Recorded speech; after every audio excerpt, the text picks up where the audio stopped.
And that is a clip from The Critic, and I'm delighted to say that we've been joined by the man who plays the critic, and that is the one and only Sir Ian McKellen. Sir Ian, hello. Thank you very much for joining us. Hello, Simon. Nice to be with you. Here we are with the critic, who is Jimmy Erskine. Tell us about the movie. Tell us about Jimmy Erskine and where we are with this movie, Sir Ian. When I read it, it seemed like a melodrama, really, which rather suited the period in which it's set, the 1930s.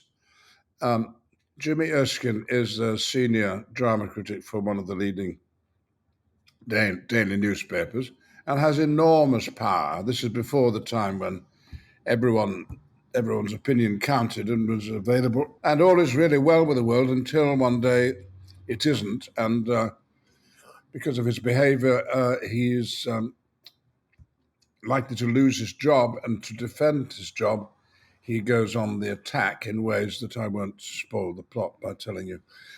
He's gay, and not an easy thing to be in 1930s Britain, when it was against the law to have sex with someone of your own gender.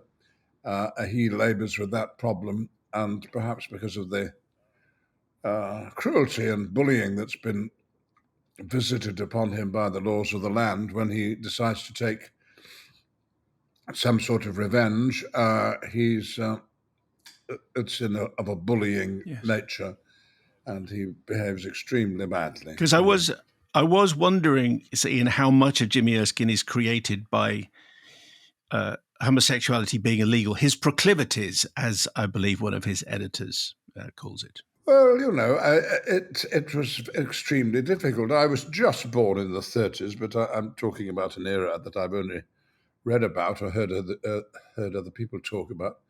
But it was a pretty miserable life when you didn't tell even perhaps your closest friends and family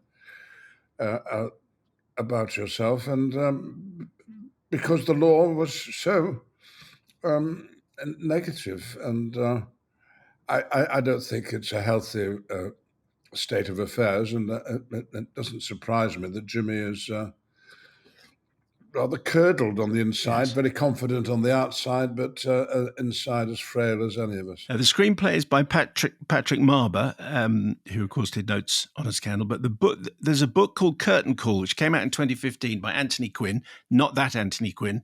This is another Anthony Quinn, who was theatre critic for The Independent, I think, for a while. So it sounds as though there's some insider knowledge about what it's like to be a theatre critic. I see. Well, you may be right. I think everyone would agree that Patrick has taken Quinn's novel as a basis, but has leapt off in other directions, and it rather stands very much as a Patrick Marber script, which means that it's literate, it's intelligent, it's witty, and unique. So I was watching it the other day at the premiere and thinking, yes, how would I define this? I would define this by, we're all in a Patrick Marber script, and it's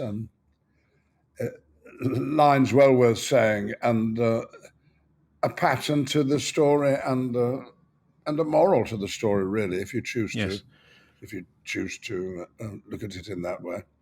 But on the whole, it's just simple entertainment, and reminiscent of those 1930s films where the story rattled along and in a rather melodramatic way. But the point about this melodrama is that it is all too believable, and so it gets you rather worked up and disturbed when you're watching it, as well as amused.